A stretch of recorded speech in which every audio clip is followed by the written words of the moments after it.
Hi అండి, అందరికీ నమస్కారం. నేను మీ వేణుగోపాల్ రెడ్డి ఫ్రమ్ జోష్ ఇన్నోవేషన్స్ ప్రైవేట్ లిమిటెడ్, జోష్ ఇన్స్టిట్యూట్ ఆఫ్ ఫారెన్ లాంగ్వేజెస్, జోష్ ఓవర్సీస్ కన్సల్టెన్సీ సంయుక్తంగా విద్యార్థుల కోసమైనటువంటి అనేక వీడియోస్ చేస్తూ ఉన్నాం. గతంలో మనము ఇంటర్మీడియట్ ఎంపీసీ చదివినటువంటి విద్యార్థుల కోసం ఎటువంటి ఎంట్రన్స్ ఎగ్జామ్స్ ఉన్నాయి జేఈఈ కాకుండా అని చెప్పేసి ఒక వీడియో చేసాం. ఇప్పుడు ఎవరైతే ఆర్ట్స్ చదువుతున్నారో వీళ్ళ సంఖ్య కూడా చాలా ఎక్కువ ఉంటుందండి.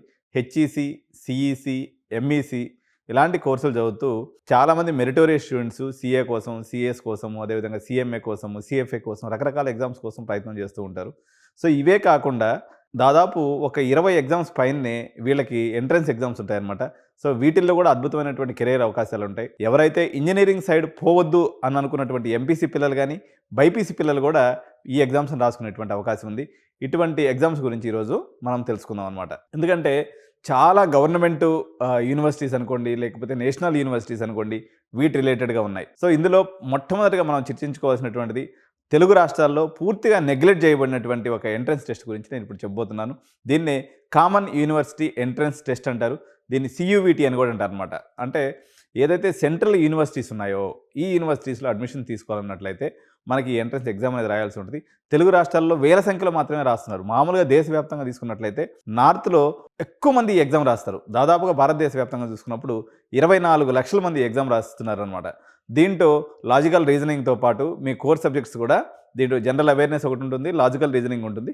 ఇది కాకుండా మీరు ఏదైతే కోర్స్ని సెలెక్ట్ చేసుకుంటారో బీఏ అనుకోండి, బీకామ్ అనుకోండి, లేకపోతే వేరే ఇతర దీంట్లో బీటెక్ సంబంధించినటువంటి కాలేజెస్ కూడా ఉంటాయి అనమాట. ఉదాహరణకు మనకు హైదరాబాద్లో తీసుకున్నప్పుడు హైదరాబాద్ సెంట్రల్ యూనివర్సిటీ అడ్మిషన్స్ అన్నీ కూడా సియూవిటి ద్వారానే అవుతూ ఉంటాయన్నమాట. ఇంకొక కొన్ని ఎంట్రన్స్ ఎగ్జామ్స్ మనం తీసుకున్నప్పుడు డిజైన్ ఎంట్రన్స్ ఎగ్జామ్ అండి. చాలామందికి డిజైన్ మీద ఫ్యాషన్ ఉంటుంది. ఇటువంటి వాళ్ళకి టాప్ ఎంట్రన్స్ ఎగ్జామ్గా తీసుకున్నప్పుడు యూసీడ్ అని అంటారండి. యూసీడ్ అనేటువంటి ఎగ్జామ్ చాలా ఫేమస్ అనమాట. దాని తర్వాత వచ్చేసి ఎన్ఐడి, నేషనల్ ఇన్స్టిట్యూట్ ఆఫ్ డిజైన్కి సంబంధించినటువంటి ఎంట్రన్స్ ఎగ్జామ్స్ ఉంటాయి. అదేవిధంగా NIFT, national institute of fashion టెక్నాలజీకి సంబంధించినటువంటి ఎంట్రన్స్ ఎగ్జామ్స్ ఉంటాయి. మనకు హైదరాబాద్లో తీసుకున్నప్పుడు మాదాపూర్లో ఏదైతే హైటెక్ సిటీ ఎదురుగా ఈ ఎన్ఐఎఫ్టికి సంబంధించినటువంటి ఒక కాలేజ్ కూడా ఉండడం జరిగింది. సో వీటిలో ఏమేమి చెక్ చేస్తారని మనం తీసుకున్నప్పుడు creative thinking, aptitude, problem solving skills ఏదైతే ఉన్నాయో వీటిని ఈ ఎగ్జామ్స్లో టెస్ట్ చేయడం అనేది జరుగుతుంది.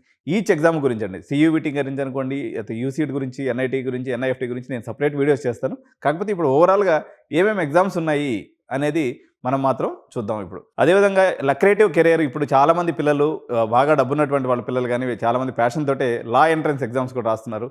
ఈ లా ఎంట్రన్స్ ఎగ్జామ్స్లో ప్రధానమైనటువంటిది క్లాట్ ఎగ్జామ్ అండి. సిఎల్ఈటి క్లాట్ అంటాము. ఇంకొక ఎగ్జామ్ వచ్చేసి ఏఐఎల్ఈటి అంటాము. అదేవిధంగా ఎల్సాట్ అనేటువంటి ఎగ్జామ్స్ కూడా ఫేమస్గా చాలామంది పిల్లలు రాస్తూ ఉంటారు అనమాట. సో వీటి ద్వారా ఎంట్రన్స్ రాసినందువల్ల ఎన్ఎల్యూస్ అనేది ఉంటాయి అనమాట. నేషనల్ లా యూనివర్సిటీస్ అంటారు. మనకి ఇక్కడ వచ్చేసి నల్సార్ యూనివర్సిటీ హైదరాబాద్లో ఉంది. అదేవిధంగా టాప్ లా స్కూల్స్ ఏదైతే ఉన్నాయో ప్రతి స్టేట్కి కూడా ఒక ప్రెస్టీజియస్ ఎన్ఎల్యూ అనేది ఉంటుంది. వీటిల్లో మీరు అడ్మిషన్ తీసుకోవాలన్నట్టయితే పైన చెప్పబడినటువంటి క్లాట్ ఎగ్జామ్ కానీ రాస్తే సరిపోతుంది అనమాట. దీంట్లో legal aptitude, logical reasoning, general knowledge check చేయడం జరుగుతుంది ఈ యొక్క ఎగ్జామ్స్లో. దీని తర్వాత మనం ఇంపార్టెంట్గా చెప్పుకోదగినటువంటి ఎగ్జామ్ వచ్చేసి మేనేజ్మెంట్ ఎంట్రన్స్ ఎగ్జామ్ అండి. ఎవరైతే బీబీఏ చేయదలుచుకుంటారో వాళ్ళకి బిజినెస్ అండ్ మేనేజ్మెంట్ మీద ఇంట్రెస్ట్ ఉంటుందో వాళ్ళు ఐపీఎంఏటి, ఎన్పిఏటి, ఎస్సిటి అనేటువంటి ఎగ్జామ్స్ ఏదైతే ఉన్నాయో ఈ 3 entrance exams. Once again I'm repeating. IPMAT అనేటువంటి ఒక ఎగ్జాము, ఎన్పిఏటి అనేటువంటి ఎగ్జాము, అదేవిధంగా ఎస్ఈటి అనేటువంటి ఎగ్జామ్ కూడా ఇవ్వడం జరుగుతుంది అనమాట. సో దీని ద్వారా ఏంటంటే ఇంటిగ్రేటెడ్ మేనేజ్మెంట్ ప్రోగ్రామ్స్ తీసుకోవచ్చు అనమాట. అంటే బీబీఏ ప్లస్ ఎంబీఏ ఇంటిగ్రేటెడ్ మొత్తం 4 ఇయర్స్లో అయిపోతుంది అనమాట. ప్రెస్టీజియస్ అయినటువంటి ఐఐఎమ్స్లో కానీ, ఎన్ఎంఐఎంఎస్లో కానీ ఇటువంటి వాటిల్లో మీరు ఈ ఎగ్జామ్స్ రాయడం ద్వారా అడ్మిషన్స్ పొందవచ్చు. దీని తర్వాత హోటల్ మేనేజ్మెంట్ కెరియర్ అండి. హోటల్ మేనేజ్మెంట్ మనకు తీసుకున్నప్పుడు చాలామంది అనుకుంటారు హోటల్ మేనేజ్మెంట్కి ఒక ఎంట్రన్స్ టెస్ట్ ఉందనే విషయం కూడా 99.9% మంది తెలియదు. సెంట్రల్ గవర్నమెంట్ పరిధిలో ప్రతి రాష్ట్రంలో చాలా పెద్ద హోటల్ మేనేజ్మెంట్ ఇన్స్టిట్యూట్స్ ఉన్నాయన్నమాట. వీటికి ఎంట్రన్స్ వీటిలో కానీ మనం అడ్మిషన్ తీసుకోవాలన్నట్లయితే జేఈ అంత లెవెల్లో ఉండేది ఒకప్పుడు. ఒక 10 years బ్యాక్ ఈ హోటల్ మేనేజ్మెంట్ ఎగ్జామ్ని పెద్ద ఎత్తున రాసేవాళ్ళు తెలుగు రాష్ట్రాల్లో కూడా. ఎప్పుడైతే నారాయణ శ్రీ చైతన్య ప్రాబ్లం పెరిగిందో ఈ యొక్క ఎగ్జామ్ పేరే చాలామంది మర్చిపోయారు. ఈవెన్ డిగ్రీ కాలేజ్ వాళ్ళు కూడా ఈ పేరు ఎత్తకుండా వచ్చినారనమాట.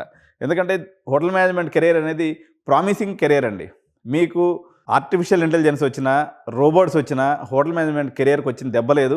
100% జాబ్ గ్యారంటీ కోర్స్ ఏదైనా ఉన్నట్లయితే హోటల్ మేనేజ్మెంట్ కోర్సు శాలరీ స్టార్టింగ్లో తక్కువ ఉంటాయి కానీ పోను చాలా బాగున్నాయి. మీరు ఒక ఫారెన్ లాంగ్వేజ్ దీంతో కలిపిగా నేర్చుకున్నప్పుడు అద్భుతమైనటువంటి కెరియర్ అవకాశాలు దీంట్లో ఉంటాయన్నమాట. ఈ ఎంట్రన్స్ ఎగ్జామ్ ప్రతి ఒక్కరు కూడా నోట్ చేసుకోండి. ఈ ప్యాషన్ ఉన్నటువంటి వాళ్ళు ప్రైవేట్ కాలేజెస్లు ఎలాగో ఉంటాయి కానీ గవర్నమెంట్ సెక్టార్లో కూడా చాలా మంచి కాలేజెస్ ఉంటాయి. ఉదాహరణకు మా గచ్చిబౌలిలో ఎంత పెద్ద క్యాంపస్ అంటే గచ్చిబౌలి అంత సెంటర్లో 30 ఎకరాల్లో ఈ కాలేజ్ ఉందన్నమాట. Hotel management college. ఇది సెంట్రల్ గవర్నమెంట్ రెండింటికి ఆధ్వర్యంలో నడుస్తూ ఉంటుందన్నమాట. So NCHM-JEE. సో దీంట్లో కూడా యాప్టిట్యూడ్, రీజనింగ్, న్యూమరికల్ ఎబిలిటీ అనేటువంటి మనకి టెస్ట్ చేస్తూ ఉంటారనమాట.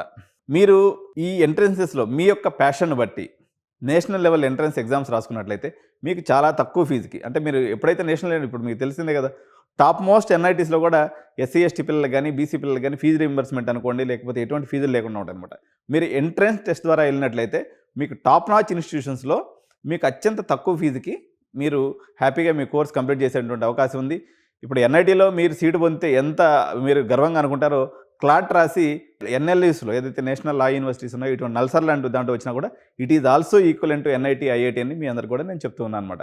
సో ఈ యొక్క మన CEC, HEC, అదేవిధంగా MEC, ఈవెన్ MPC చదివినటువంటి పిల్లలు కూడా ఈ ఎంట్రన్స్ ఎగ్జామ్స్ అన్నింటిని కూడా రాసేదానికి ఎలిజిబిలిటీ ఉంటుంది. కాబట్టి సో మీకు ఇంకా ఫర్దర్గా ఎటువంటి గైడెన్స్ కావాలి, ఈ టెస్ట్కి సంబంధించినటువంటి అనేక సిరీస్ ఆఫ్ మనం చేయబోతున్నాం. కాబట్టి కంపల్సరీగా మా ఛానల్ సబ్స్క్రైబ్ చేయండి, లైక్ చేయండి. ఈ వీడియో మీకు నచ్చినట్లయితే ఈ వీడియో మీద మీ అభిప్రాయాలని కామెంట్స్ రూపంలో తెలియజేయండి. Thank you so much. By by.